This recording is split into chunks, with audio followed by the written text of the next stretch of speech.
وحده لا شريك له ونشهد أن محمدا عبده ورسوله أما بعد فأعوذ بالله من الشيطان الرجيم بسم الله الرحمن الرحيم وما خلقت الجن والإنس إلا ليعبدون صدق الله العلي العظيم সবাই দুরূদ শরীফ পড়ি আল্লাহুম্মা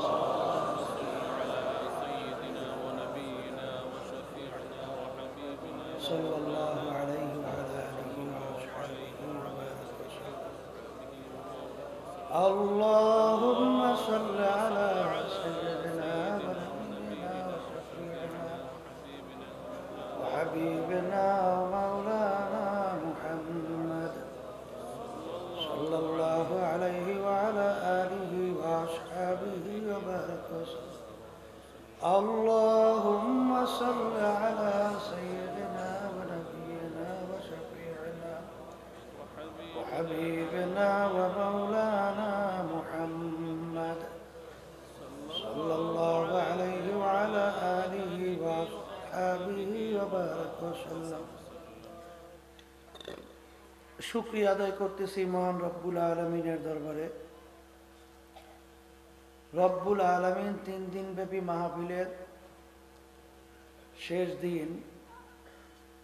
দিনের আখেরে বৈঠক দুনিয়ার সমস্ত কাজ থেকে বিরত রেখে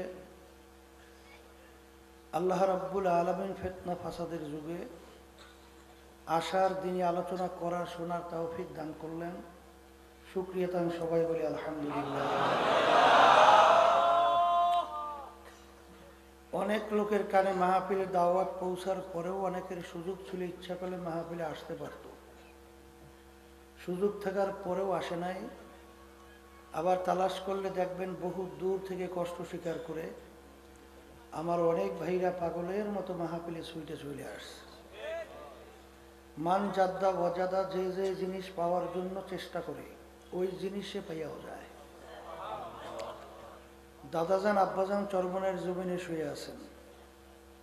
দাদাজান আব্বাজান বলতেন, দিনী মাহফিলে প্রথম থেকে শেষ পর্যন্ত থাইকে বাড়ি বিদায় হয়ে চলে গেলে আমল নামার মধ্যে কম পক্ষে 50 লক্ষ নেকি এর কম জমা হতেই পারে না।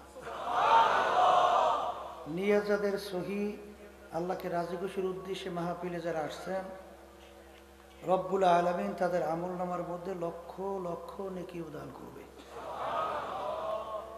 এত নেকি পাওয়া যাবে জানার পরেও আশেপাশে রাস্তাঘাটে দোকানে বাজারে ঘরে দুনিয়ার বিভিন্ন কাজের ভিতরে লিপ্ত, কেউ টেলিভিশন সাইরা ড্যান্স গানে লিপ্ত, কেউ বিভিন্ন হারাম কাজে টাসের আড্ডায়, জুয়ার আড্ডায়, মদের আড্ডায়।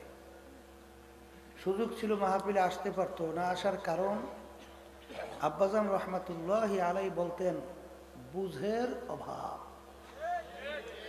আর এই বুঝের জন্যই মাহফিলের ব্যবস্থা। আল্লাহ রাব্বুল আলামিনের কাছে দোয়া করেন, রব্বুল আলামিন আপনি আমাদেরকে দ্বীনের সহি বুঝ দান করেন, আমিন। হাদিসের ভিতরে আল্লাহ রাসূল সাল্লাল্লাহু আলাইহি ওয়াসাল্লাম বলেন, মাইয়ুরিদিল্লাহু বিহি খায়রান ইউফাক্কিহু ফিদ্দীন।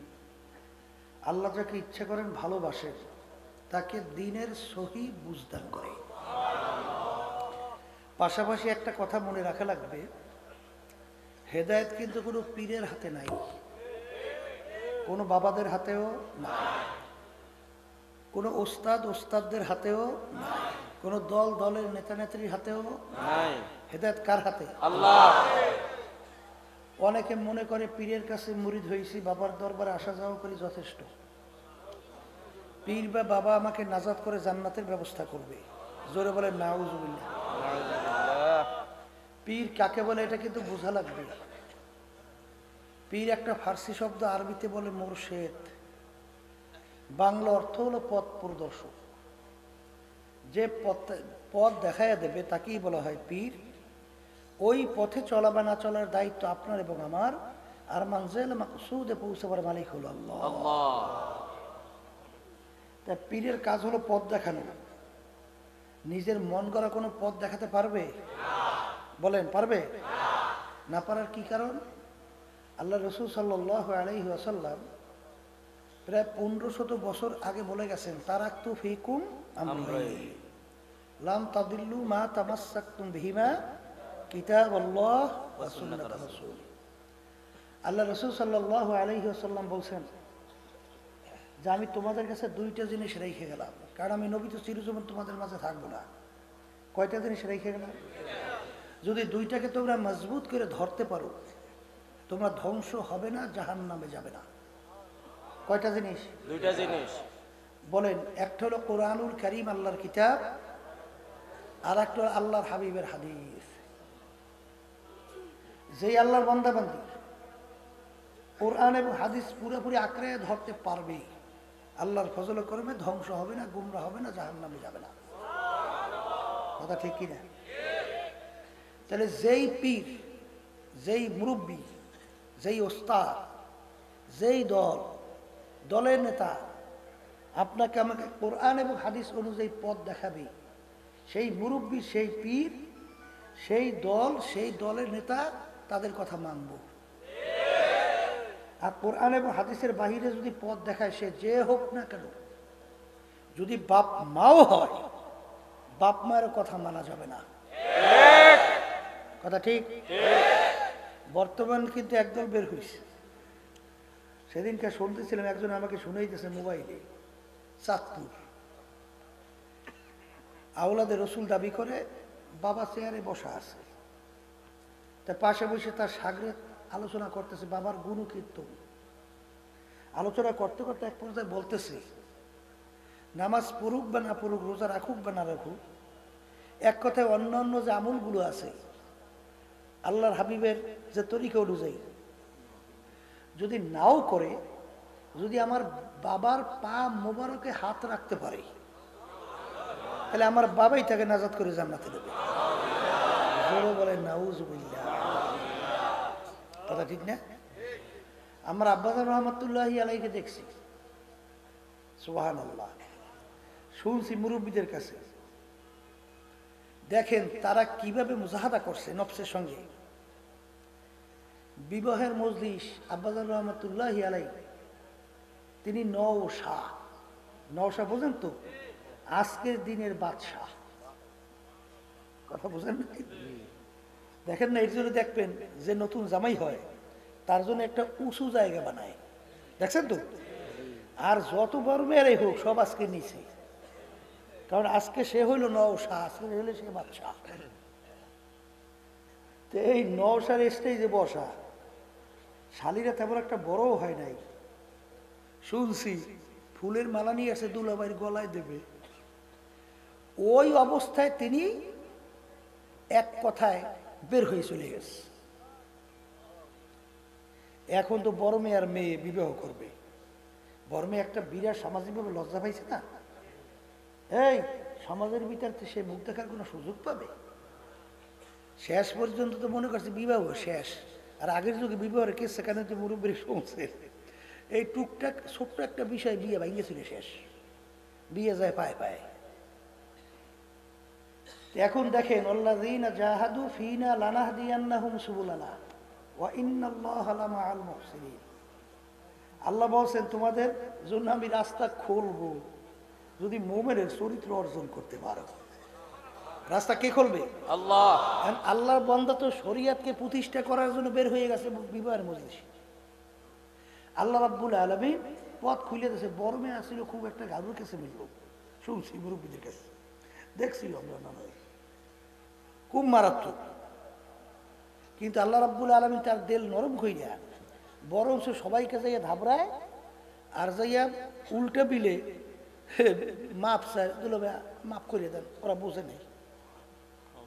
আল্লাহ রাব্বুল আলামিন পথ খুলে দেয়, সম্মান আরো বাড়াই দিচ্ছে। শুনছি এক মাসালার ব্যাপারে দাদাজান বয়ান করতেছেন স্টেজে, হঠাৎ একটা মাসালা দাদাজান বয়ান করছেন, অন্য অন্য ওলামায়ে কেরাম স্টেজে ভরা। কিন্তু কেউ কোনো প্রতিবাদ বলে কোনো কথা বলে না। কিন্তু আব্বাজান বলতেছেন, বাবাজান এই মাসালা কিন্তু ভুল হয়েছে, মাসালা ঠিক হয় না। তখন দাদাজান রাগ হয়ে গেছে, তুই বেশি বলবি, এত চালাক, মানে আলেমুলামা স্টেজে অভাব আছে। তখন আব্বাজান বলছিলেন, বাবাজান আমি বলছি এটা মাসালা কিন্তু ঠিক হয় না। পরবর্তীতে ঠিক দেখা গেছে আব্বাজান যেটা বলছে ওইটাই ঠিক হয়েছে। ওয়াল্লাযীনা জাহাদু ফীনা লানাহদিয়ান্নাহুম সুবুলানা ওয়া ইন্নাল্লাহা লামাআল মুহসিনিন। তাই যেই কথা বলতে চাইছিলাম, কোরআন এবং হাদিস অনুযায়ী যতক্ষণ পীর বা মুরব্বী বা দল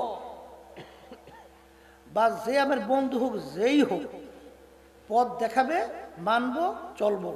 যদি কোরআন এবং হাদিসের বাইরে পথ দেখায়, মানবো না, চলবো না। কথা ঠিক কিনা? সে যত যা হোক না কেন, কারণ কবরে কোনো দলের পরিচয় থাকবে না, পীরের পরিচয় না, বংশ না, পীর মুফতি না, মুহাদ্দিস অমুক বংশের লোক না, বড় শিক্ষিত না, এইসব পরিচয় কবরে যদি চলতই, আল্লাহ রাসূল সাল্লাল্লাহু আলাইহি ওয়াসাল্লামের চেয়ে বড় পীর ওলি গাউস কুতুব দুনিয়া থেকে আসছে না, আসবে কোনোদিন না। আল্লাহ রাসূল সাল্লাল্লাহু আলাইহি ওয়াসাল্লাম দুনিয়া থাকা অবস্থায় তার কলিজার টুকরা সন্তান ফাতেমা রাদিয়াল্লাহু তাআলা আনহা তাকে ইঙ্গিত করে বলছিলেন, ইয়া ফাতিমাতু আনকিজি নাফসাকা মিনান নার। ফাতেমা দুনিয়া থাকা অবস্থায় নিজে আমল করো, জাহান্নামের আগুন থেকে বাঁচো, এরপরে অন্ধকার কবরে যেসো। ফাতেমা যদি কবরে এই পরিচয় দাও, আমি আখিরি জমানার নবীর মেয়ে। আল্লাহ রাসূল সাল্লাল্লাহু আলাইহি ওয়াসাল্লাম বলতেছেন, ফাতেমা এই পরিচয় কবরে কোনো কাজ হবে না। তা আল্লাহর নবী যদি তার মেয়ের ব্যাপারে কবরে কোনো নাজাতের গ্যারান্টি দিতে না পারে, এমন কোন পীর আছে, এমন কোন বাবা আছে, এমন কোন দল আছে, দলের নেতা আছে যে আপনাকে আমাকে নাজাত করে জান্নাতের ব্যবস্থা করতে পারবে? এটা মুখ খুলে জোরে বলেন, পারবে? তা যদি নাই পারে, আমি বাজানদেরকে বলছিলাম মাহফিল বুঝের জন্য, মাহফিল যাদের বুঝ আসছে আল্লাহর রহমত, তারা তো মাহফিলের পাগলের মধ্যে চলে আসছে। আর যাদের বুঝ আসে নাই, যাই দেখেন বেচা কেনায় বিভিন্ন গল্প গুজবে লিপ্ত, সুযোগ ছিল আসে নাই, ঠিক কিনা? এই বুঝের জন্যই মাহফিলের 3 দিন পর্যন্ত বিভিন্ন হক্কানি ওলামায়ে কেরাম এই স্টেজে আলোচনা রাখছেন। বাজান, আলোচনা শুধু কান থেকে শুনবো, অন্য কান থেকে বের করব, এই আলোচনা শুনলে কোনো লাভ আছে না? শুনতে হবে এবং সে অনুযায়ী নিজের আমল গঠন করতে হবে। আব্বাজান রহমতুল্লাহর কথা শুনছিলাম যে তার একটা আমলের ব্যাপারে একজন আলেম বলছিলেন, হুজুর এটা তো সুন্নাত না, আপনার এই আমলটা কিনা সুন্নাত না। তখন আব্বাজান রহমতুল্লাহ বলছিলেন, বাজার বা তাকে বলছিল যে এটা সুন্নাত কিনা আমার এখন পুরো স্মরণ নাই, তবে আসাতিজে কেরাম যখন নাকি পড়াতেন কোরআন এবং হাদিস, ফিকহ মাসালা, ওই শোনার সঙ্গে সঙ্গে 3.5 হাত বডির ভিতরে সেট করে ফেলতাম, অর্থাৎ আমল শুরু করতাম। এখন পুরো স্মরণ নাই। পরে তালাশ করে দেখা গেল যে আব্বাজান যে আমলটা করতেছিলেন সুন্নাত প্রমাণিত হয়েছে। এখন বর্তমানে আমরা তো ওয়াজ শুনি, কিন্তু দল ছাড়তে পারি না, কথা কয় না, মুরব্বী ছাড়তে পারি না। কবরে প্রশ্নের ভিতরে কোন জায়গায় পেয়েছেন মুরব্বী আর কোন জায়গায় পেয়েছেন দল? কবরে যে প্রশ্ন 3টা, কথা কয়টা? 1 নম্বর মান রব্বুকা, 2 নম্বর অমা দীনুকা, 3 নম্বর ওমান নাবিয়ুকা, আল্লাহর হাবিবকে দেখাইবে মান হাযার রাসূল। এই 3 প্রশ্নের ভিতরে পাইছেন তুমি সরমুলের লোক কিনা? কথা উত্তর দেন। তুমি অমুক দলীয় কিনা? তুমি ধনী না গরিব না কোন বংশের? পাইছেন? তাহলে 3 প্রশ্নের ভিতরে কোন এই ধরনের পরিচয় চলবে না। যদি নাই চলে, তাহলে আমার বাজানদেরকে বলবো, দুনিয়া কিন্তু বাজান দেখতে না দেখতে শেষ, আখেরাত শুরু আর শেষ নাই। দুনিয়ার যে কোনো কাজে 5 বার ঠকলে আবার চেষ্টা করলে জিতবার আশা না নাই। কিন্তু একবার যদি কেউ কবরে যাইয়ে ঠইকে বসেন, দ্বিতীয়বার দুনিয়াতে আইসিয়া জি না আপিল কইরা জি না জিতবার জি না আশা আছে?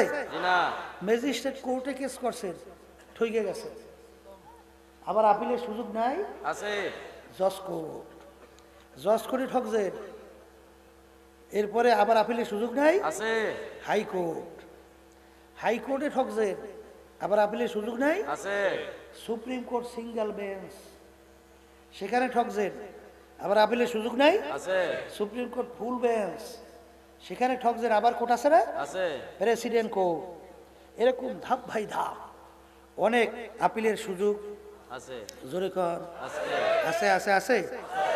বর্তমানে কিন্তু একদল বের হয়েছে বাজারে, নামাজ নেই, রোজা নাই, পর্দা নাই, সুন্নাত নাই, হারাম হালাল তমিজ নেই।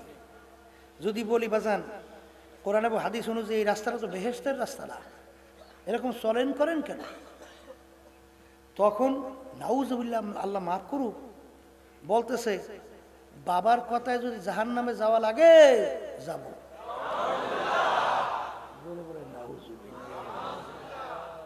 এই কথা কি কোনো সাধারণ লোক, স্বাভাবিক জ্ঞানের মানুষ বলতে পারে?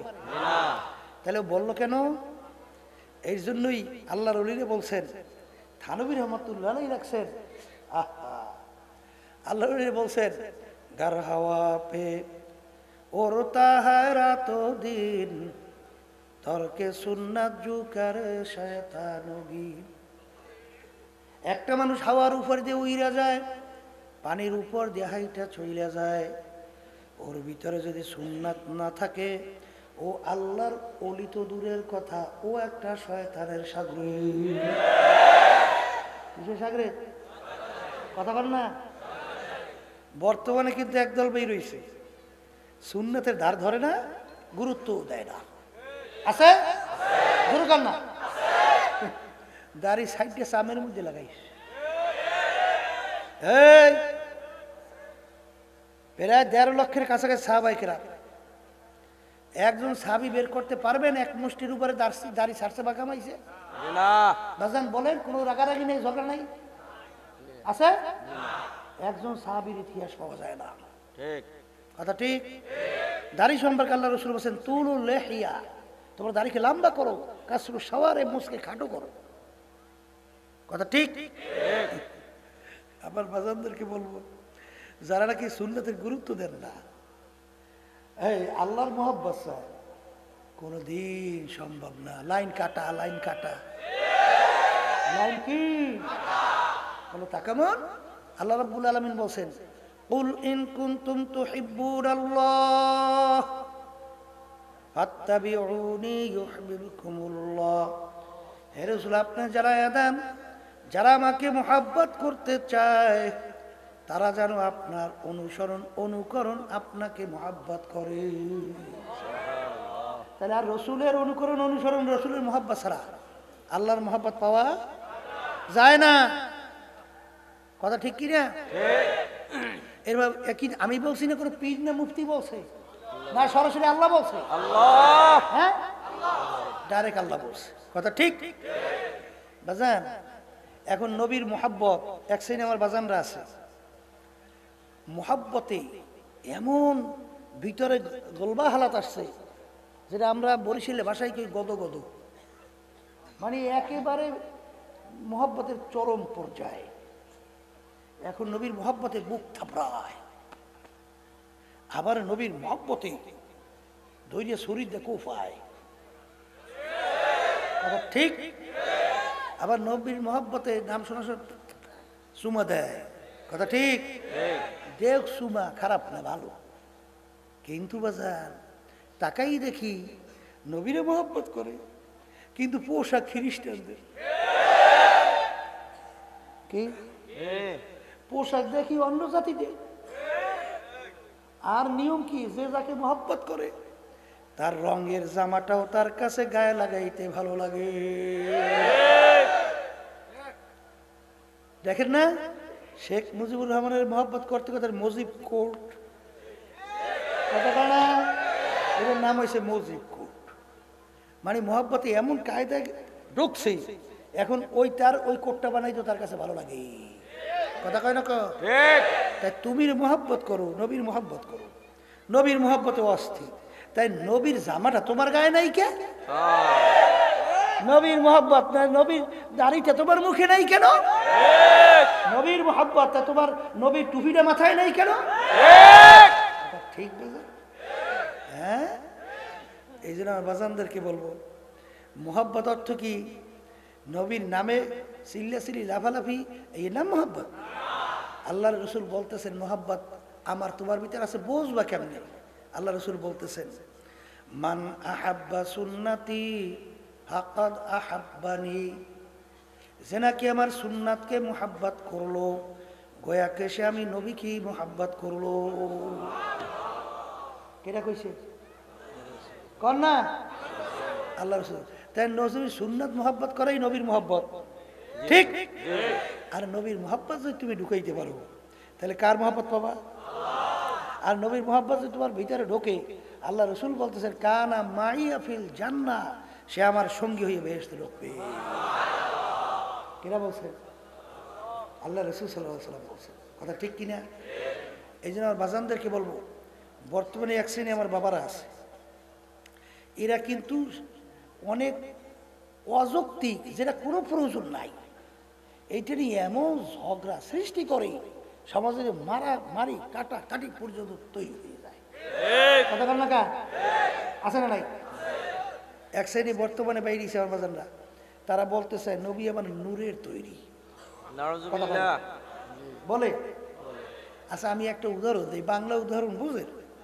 আমরা তো বাঙালি, বাংলা তো ভালো বুঝবো, ঠিক না? আচ্ছা বলেন তো, প্রধানমন্ত্রী বাড়ি গোপালগঞ্জ, ঠিক কিনা? এক শ্রেণী মানুষ পরিচয় দেন আমার বাড়ি গোপালগঞ্জ, দেশে এই পরিচয় দেয় কা? এই পরিচয়ের মাধ্যমে তার দাম বাড়ে। এই পরিচয়ের মাধ্যমে তার দাম বাড়ে। যদি বলতে প্রধানমন্ত্রী আমার মামা তো বোন, দাম আরো বাড়ে। কলে ফুবো তো বোন, দাম আরো কি বাড়ছে না কমছে? আচ্ছা আমরা মানুষ হলো মাটির তৈরি, কথা কন না কা? ফেরেশতারা নূরের তৈরি। ফেরেশতারা কি তৈরি? তাই তুমি যদি আমার রসুল কিংবা নূরের তৈরি, তাই নবী ভাগে পড়ে কার? ফেরেশতাদের। কথা কয় না? ফেরেশতাদের। কার ভাগে পড়ে? তাই নবীর যদি আমার পক্ষে রাখা যায় তাহলে আমার দাম বাড়ে না? তাই রাখছো যদি ফেরেশতা ভাগে, তোমার দাম বাড়লে কেমন? কি বাজার? কথা ঠিক কিনা? তাহলে নবী রাখতে হবে আমার পক্ষের নবী, আমাদের দলে রাখতে হবে। যদি বলে ফেরেশতাদের দলে পালন দেখবে না, কি কথা ঠিক কিনা? এই জন্য আমার বাজারদেরকে বলবো, জোয়ারের বাইরে আবার বেহুদা জিনিস যেটা করে প্রয়োজন নাই, এইটা নিয়ে চেঁচাচেঁচি করে আছে। এক শ্রেণী বর্তমানে আমার বাজানরা আছে, রাগ করবেন না, বোঝার চেষ্টা করেন। এক শ্রেণী আমার বাজানরা আছে, আমার নবীর দুরূদ পড়ার সময় লাভ হয়ে দাঁড়াই যায় আছে। এই দাঁড়ান নিয়ে আমরা মারামারি করবেন নাকি? আবার ঝগড়া? খবরদার। যদি এইটাকে কেউ ফরজ, ওয়াজিব, সুন্নাত এই অবস্থানে নিয়ে পৌঁছায়, তাহলে কিন্তু এটা বাজার শরীয়তে বৈধতা দেয় না। কথা ঠিক? এমনি দাঁড়াইছে, ফরজ মনে করে নাই, ওয়াজিব মনে করে নাই, সুন্নাত মনে করে নাই, এইটা ওর বাদ। কথা কন না? কিন্তু বাজার যদি এক শ্রেণী বর্তমানে বেরিয়েছে এমন কায়দা, যদি না দাঁড় হয় তাইলে বলে যে এটার মধ্যে ইমানই নয়, এরা মুসলমানের কাতারের ভিতরেই পড়ে না, এটা কিন্তু গুলুফির দিন, দিনের ভিতরে বাড়াবাড়ি। দিনের ভিতরে কি বাড়াবাড়ি? বাজানদেরকে বলবো, এই ইমানের পরে কিয়ামতের ময়দান আল্লাহ রাব্বুল আলামিন সর্বপ্রথম কোন ইবাদতের সুয়াল করবে? বলেন নামাজ। কোন ইবাদত? নামাজ। নামাজ হলো সবচেয়ে বড় ইবাদত, ঠিক কিনা? নামাজের ভিতরে মূলত 4টে কাজ না? কয়টা? দাঁড়ানো, রুকু, সেজদা, বসা, এই 4টে কাজ। তো নামাজের ভিতরে দুরূদ শরীফ আছে না? দাঁড়ানো অবস্থায় পড়ছেন কে কে? পড়ছেন? রুকু, সেজদায় দুরূদ শরীফ পড়ছেন তো? কোন সময়? বসা। বসা অবস্থায় যখন দুরূদ পড়ছে তখন নবীর নাম আসে নাই? আসে। তখন সম্মানে দাঁড়াইলেন না কেন? একটা উদাহরণ দিলাম, হাসিয়েন না কেউ, আর এই লাফালাফি করিয়েন না। তখন দাঁড়ান যাবে? যে না, হ্যাঁ, যে না। এই জন্য আমার বাজানদেরকে বলবো, অনেক জিনিস শরিয়া যেটাকে যেভাবে রাখছে ওইটা ওইভাবে রাখার নামই হলো শরিয়া। কথা ঠিক? যখন নাকি ফরজ আপনি সুন্নাতকে নিয়ে যাবেন ফরজের পর্যায়ে, ওইটা কিন্তু গুলুফিদ্দিন। কথা কন, বলেন কথা ঠিক? এই জন্য আমার বাজানদেরকে বলবো বুঝের জন্য মাহফিল, ঠিক না? এখানে বুঝের জন্য মাহফিল বলতে আমি চাইছিলাম এক সাইডে আমার বাজানরা আছেন যারা একটু ইংরেজি বাংলায় শিক্ষায় শিক্ষিত হইয়া এখন আলেম ওলামাদেরকে সমাজের বোঝা মনে করে, ফেজা মনে করে।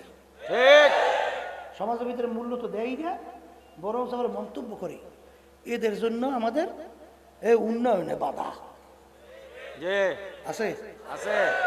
অত হেরা কুত্তা শিয়াল শুয়ার হইতে পারে না, এইটা বাধা দেয় কে হুজুররা? কথা কয় না? এই কুত্তা শিয়ালের কাছে, পশুর কাছে কোনো বাপের পরিচয় আছে না মায়ের পরিচয় আছে? কে মা, কে খালা, কে বোন, এইসব বাদ বিচার কোনো পশুর মধ্যে আছে? বর্তমানে কিন্তু ওরা ওই চরিত্র অবলম্বন করতে চায়। ঠিক কিনা বাজান? আমাদের এই কথাগুলো কিন্তু পশু বুঝবে না, এই কথাগুলো বুঝবে কিন্তু মানুষ। কারণ এই আকল আল্লাহ দান করছে মানুষের মধ্যে, এইটা কিন্তু আল্লাহ পশুর ভিতরে দান করে না। এই বর্তমানে এক শ্রেণী বর্তমানে ইংরেজি বাংলায় শিক্ষা শিক্ষিত দিনই শিক্ষা না থাকার কারণে এখন এদের বুদ্ধি এখন মাথায় নাই, এখন বুদ্ধি এসে জীব দেয়। এখন নাম রাখছে বুদ্ধিজীবী। কি নাম রাখছে? বুদ্ধিজীবী। অর্থাৎ মাথায় এখন বুদ্ধি মাথায় দেয়, এসে জীব দেয়, এখন বুদ্ধিজীবী। এই জন্যই তো আবল তাবল যা মনে করে তা বলে। জিব্বে আইসে আর কইবি কি? জিব্বে তো কইতেই থাকে, কিন্তু মাথায় থাকলে তো ওখানে ব্রেক থাকবে, যে এটা বলা যাবে, এটা বলা যাবে না, এটা বলা যাবে, এটা বলা যাবে না। কি ঠিক কিনা? এখন নাম হয়েছে বুদ্ধিজীবী, ঠিক না? আমি আর বাজানদেরকে বলবো, পর্দা আলে মা বোনদেরকে বলবো, বাজান আল্লাহ রাব্বুল আলামিন যত মাখলুকাত সৃষ্টি করছেন এর ভিতরে সর্বশ্রেষ্ঠ সম্মানিত করে আল্লাহ একটা মাখলুক সৃষ্টি করছে, তার নাম হলো মানুষ। সবাই বলেন সুবহানাল্লাহ। সমস্ত মাখলুকাতের ভিতরে শ্রেষ্ঠ মাখলুকের নাম কি? মানুষ। জোরে কন। মানুষ। এই মানুষ সর্বশ্রেষ্ঠ সম্মানিত, ঠিক কিনা? কিন্তু বাজান এই মানুষটা যে সম্মানিত হইল কির বাদাউলতে, কোন পার্সের উপরে ভিত্তি কইরা, এইটা বোঝা লাগবে। এবং সেই পার্স ঠিকঠাক কইরাই দুনিয়া থেকে বিদায় নিয়ে কবরে যাওয়া লাগবে, ঠিক কিনা? এই আমাদের দেশে প্রধানমন্ত্রী আর আমাদের দেশে জরিনা।